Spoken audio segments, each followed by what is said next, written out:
Hello everybody, Kim Wilson here. I had a little trouble with my phone on Monday, so I didn't get to do a live, but I'm here today and I wanted to show you some of the things I got done during the craft retreat I went on, and it was a great time. It was a 4-day retreat, so I was determined to get a big hunk of my 2025 scrapbooking done because I hadn't done any, and I had a huge stack of pictures like that big to do. So I wanted to just show you a couple of pages with some techniques and stuff.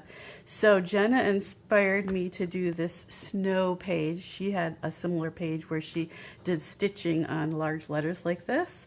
And I thought, oh, we've got the brand new white gel pens. And so I gave it a try, and I love how that turned out with the white gel pens and the stitching. The new gel pens are in the new catalog starting May 5th, and they are really, really good quality. So you might want to grab some of those. And then of course I had to try some actual real stitching, so I grabbed a needle and my take your pick tool to poke some holes, and then a needle and some of our baker's twine, and made a little quick little snowflake to put in there just to show that I could do it. All right, so let's see. One of the things I used was a kit. So we had the scrapbooking kit, which was from the kits collection, and it's actually no longer available. I might have one or two left, but it had nice paper and then these tags. So this is an idea to do a few pictures, is to put them on tags, so like that. And I of course had to add some of my baker's twine because you can't have a tag without twine or ribbon in it. The kit had a lot of strips across, so I used a lot of strips, and it had a lot of little die cuts and stickers, so I used those as well. And it had some instructions for a few layouts, like this was a layout it had, and I love how that turned out.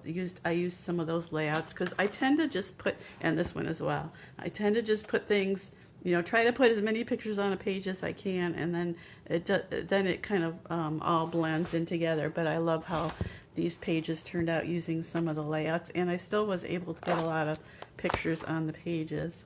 I tried to, on a 2-page spread, tried to have colors that went together. So here we've got the pink stripes and the pink polka dots, so those were good. And let's see, I wanted to show you, oh, I think I showed you this one when I was at the retreat, but I actually cut down 3 pictures to make this page because, again, I needed some white space just to give the album some space, because it needed some. So I cut those down to 3x4 pictures with a strip and then some stickers and a sentiment journaling, and there's some nice white space to give your eyes a break when you're going through the album. Okay, so I did want to show you how I did the flip flaps. I think I showed you last time that I had these flip flaps here, and I wanted to have all the pictures because my husband was taste testing our homemade cocoa, and so I wanted to have all the expressions on his face. So what I did was I put the flip flaps on the page all together, and then I actually took my Sharpie marker, but I probably should have taken a pencil and just made a point because you can still see the dots. But on the page protector itself, I put 2 dots right where I needed to put my slit. And then I grabbed a mat, or you can just grab a piece of heavy cardboard and put it under the mat. And then I grabbed my take your pick tool, and I used the X-Acto knife end and a ruler, and I just put the ruler between the 2 dots and then ran the X-Acto knife along it to make that slit. And then I kind of bent the page protector a little bit and fed those flip flaps up through the page protector, and it turned out really cute. So love having that option to add more photos.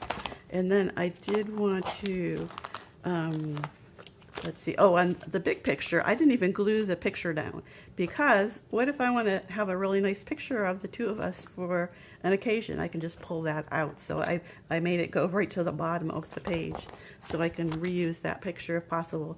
And then I decided to move on to using pocket pages because I had a whole bunch of pictures that would fit nicely in pocket pages, especially for Disney.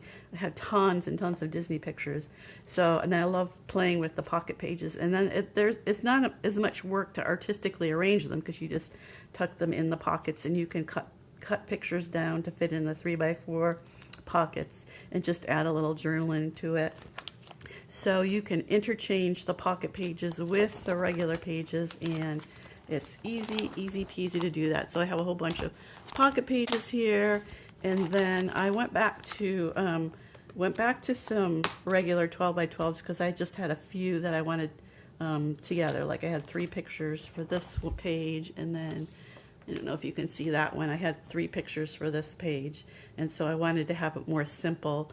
So I used the 12x12 layouts, and then I wanted to have some memorabilia in there with 2 pictures, and so went back to 12x12 for a little while, and then I had all these firework pictures, so then I went back to the pocket pages because they can throw a lot of pages on there. And so I'm not quite done with Disney left yet. I got to get a picture with Stampin' Up! CEO Shelley, and let's see, some swap cards in this page. So I'm going to be going to another craft retreat this weekend. It's our Edinburgh retreat, and so hopefully I'll get to finish up the Disney photos. But it's such a feeling of accomplishment to get pictures in an album. So hope you get a chance to get some scrapbooking done in the near future as well. Happy crafting.